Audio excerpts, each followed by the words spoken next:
ज़हन में खौफ होता है कि मैं खाऊँगा नहीं तो क्या होगा? बेहोश हो जाऊँगा, मर जाऊँगा, फिर मुँह से झाग होगी, फिर निढाल हो जाऊँगा, फिर शुगर लेवल कम हो जाएगा। तारीख़ के एक बहुत बड़े बंदे ने एक बात कही थी। उसने कहा, जितने लोग जंगों में मरे हैं, जंग अज़ीम अव्वल है, दोम है और इससे पीछे जंगें हैं, पसीना-पसीना थे, फिर इतना बड़ा कटोरा ठंडे पानी का पी रहे थे। तो एक बाबा जी बैठे थे, कह रहे दुनिया में कोई है जो इस बंदे को रोक सके? क्या हम रोज़े के नाम पे तंदुरुस्त हो रहे हैं या बीमार हो रहे हैं? आज के तीसरे रोज़े का तोहफ़ा दे रहा हूँ आपको। लेकिन पहले वज़ाहत कर दूँ कि मैंने दूसरे रोज़े से छठे रोज़े तक आपको 7 सलाम का एक अमल दिया है, और जिन्होंने नहीं सुना उसके कमालात, उसकी बरकतें दूसरे रोज़े की हमारी जो ये रिकॉर्डिंग है, इसमें ज़रूर सुन लीजिए। फरमाया रोज़े के साथ अमल की ताकत 70 गुना बढ़ जाती है और रोज़े के साथ अमल की ताकत 70 गुना कसीर हो जाती है। बिस्मिल्लाहिर्रहमानिर्रहीम। तीसरा रोज़ा, सुभान अल्लाह। अच्छा, एक चीज़ आपने महसूस की कि 2 रोज़ों ने मुझे एक ज़हन में खौफ होता है कि मैं खाऊँगा नहीं तो क्या होगा? बेहोश हो जाऊँगा, मर जाऊँगा, फिर मुँह से झाग होगी, फिर निढाल हो जाऊँगा, फिर शुगर लेवल कम हो जाएगा। तो पूरी साइंस तो बता रही है कि शुगर वालों के लिए रोज़ा तो ऐसे है कि बंदा सारी के सारी इंसुलिन के इंजेक्शन, बल्कि कोई लेटेस्ट कोई अगर दवा है तो उससे ज़्यादा रोज़ों का फ़ायदा है। रोज़ा तो ऐसे है। तारीख़ के एक बहुत बड़े बंदे ने एक बात कही थी।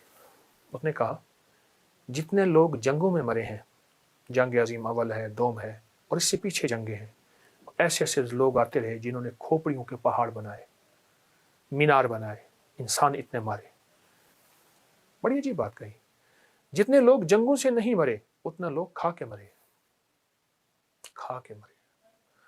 अल्लाह पाक हमारे कमली वाले को जज़ाए खैर अता फरमाए, मेरे आका कमली वाले को, कि उनकी बरकत से हमें रोज़े मिले और रोज़ों में कुछ फ़ाक़ा थोड़ा-सा मिल गया। पूरी दुनिया में जितने भी मरे हैं, खा के मरे हैं। कोई ऐसा नहीं मरा फ़ाक़ों से, नहीं, खा के ज़्यादा मरे हैं।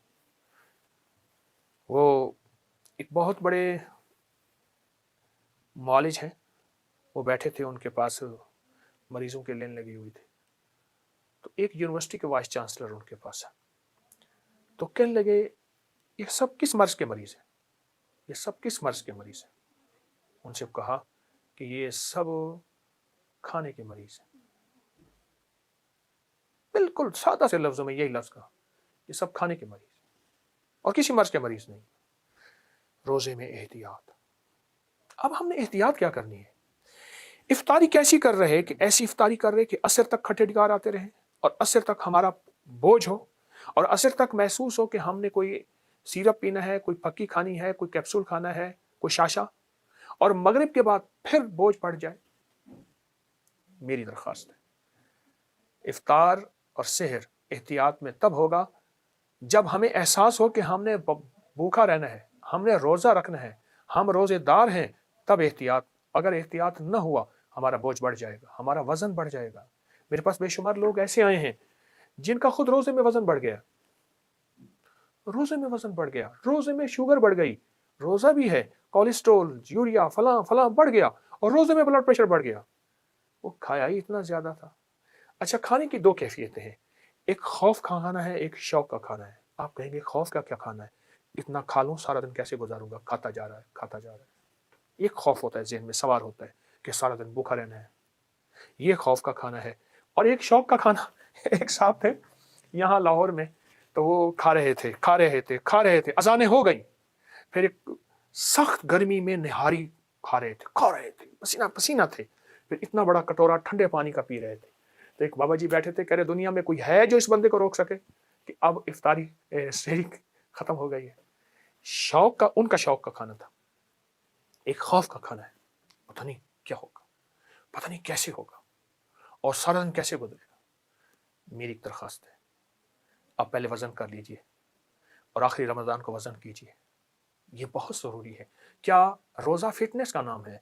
रोज़ा सेहत का नाम है? रोज़ा तंदुरुस्ती का नाम है? क्या हम रोज़े के नाम पे तंदुरुस्त हो रहे हैं या बीमार हो रहे हैं? और दस्तरख़्वान में क्या चुन रहे हैं? दस्तरख़्वान पे हमारा इंतख़ाब क्या है? कौन से खाने हैं? जो बीमारी है, यानी समोसे पकोड़े तो हमने समझा कि शायद ये दस्तरख़्वान और रोज़े का हिस्सा हैं। हैरत अंगेज़ बात है और दुःख होता है, दुःख होता है। तली हुई चीज़ें ये दस्तरख़्वान का हिस्सा हैं, दुःख होता है। अच्छा, ایک اور چیز بھی ہے کہ ہم نے اپنی روحانی فٹنس کا بھی خیال رکھنا ہے. فرمایا جو وضو کے بعد، ہر وضو کے بعد ایک بار سورت انا انزلنا پڑتا ہے. آج کے تیسرے روزے کا تحفہ دے رہا ہوں آپ کو، لیکن پہلے وضاحت کر دوں کہ میں نے دوسرے روزے سے چھٹے روزے تک آپ کو 7 سلام کا ایک عمل دیا ہے، اور جنہوں نے نہیں سنا اس کے کمالات، اس کی برکتیں دوسرے روزے کی ہماری جو یہ ریکارڈنگ ہے اس میں ضرور سن لیجیے، اس میں ضرور سن لیجیے. اچھا وہ ضرور سنیں گے آپ، 7 سلام، اس کی برکات وہ آپ کے الحمدللہ چل رہی ہے اور وہ ہماری چھٹے روزے تک چلے گی.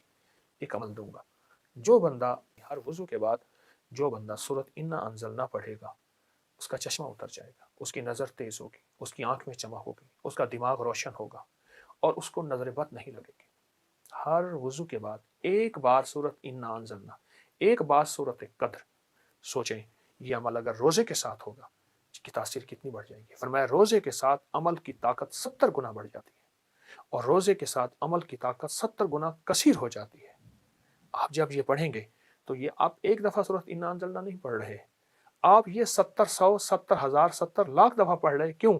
واللہ یضاعف لمن یشاء واللہ واسع علیم. وہ کریم شہنشاہ ہے، بڑھا دے اپنی برکتیں، عدد اس کے ہاتھ میں سب کچھ ہے، قبضہ قدرت. یہ عمل میں آپ کو آج کے تیسرے روزے کی برکت سے دے رہا ہوں. سورت انا انزلنا، سورت قدر ہر وضو کے بعد ضرور پڑھیں. اچھا صرف یہ رمضان کے لیے نہیں ہے، یہ رمضان کے بعد بھی اس کو مستقل پڑھیے، اور رمضان میں ابتدا کر لیں. اور میں جس عمل کی ابتدا رمضان میں ہوتی ہے اس کی برکتیں سارا سال رہتی ہیں، اس کی خیریں سارا سال رہتی ہیں، اس کی عطائیں سارا سال رہتی ہیں. ضرور کریں گے، بہت فائدہ ہوگا، بہت نفع ہوگا. اور پھر کہوں گا روزے میں اپنے جسم کی فٹنس، اپنے جسم کی صحت مندی کا خیال رکھیے گا. کہیں روزے دار ہو کے ہمیں گولیاں کھانی پڑ جائیں، روزے دار ہو کے ہمیں دوائیاں کھانی پڑ جائیں، تو پھر معلوم یہ ہوا کہ ہمارا قصور ہے. احتیاط بہت ضروری ہے، اور انشاءاللہ ہم کریں گے. اور یہ سورت انا انزلنا کا عمل، اور پھر یاد دہانی کراؤں گا 7 سلام کا عمل نہیں بھولیں گے، اور وہ ہم نے چھٹے روزے تک چلانا ہے، اور بہت طاقتور عمل ہے. اور جنہوں نے نہیں سنا تو وہ دوسرے روزے کی ریکارڈنگ میں سن لیں گے، اور ضرور سنیں گے. جزاک اللہ. السلام علیکم.